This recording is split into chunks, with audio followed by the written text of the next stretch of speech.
السلام علیکم ناظرین، آج ہم سیکھیں گے کہ جو صلاۃ و تسبیح ہے وہ کس طرح پڑھنی ہے اور کتنی مرتبہ پڑھنی ہے۔ اس کا مکمل طریقہ آپ سیکھیں اور ساتھ یہ چارٹ بھی دیکھیں۔ صلاۃ و تسبیح کا طریقہ: سبحان اللہ والحمد للہ ولا الہ الا اللہ واللہ اکبر، یہ کلمات ایک رکعت میں 75 مرتبہ مندرجہ ذیل طریقے سے آپ نے پڑھنے ہیں۔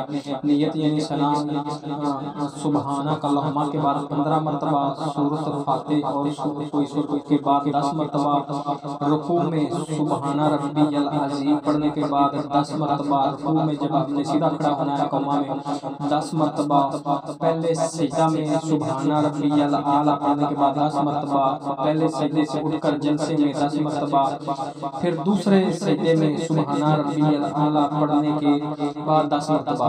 تو اس طرح ہر تسبیح یہ آپ دیکھ سکتے ہیں کہ یہ ایک جو رکعت ہے اس میں مکمل 75 مرتبہ ہو جائے گی۔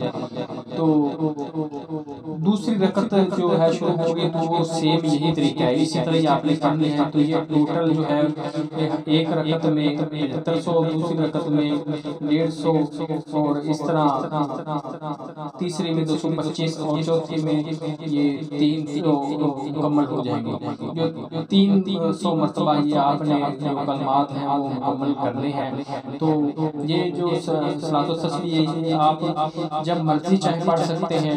تو یہ حضرت ابن عباس رضی اللہ عنہ سے روایت ہے کہ نبی کریم صلی اللہ علیہ وسلم نے اپنے چچا عباس رضی اللہ کو فرمایا کہ 4 رکعت پڑھو، اللہ سب گناہ بخش دے گا۔ تو اس طرح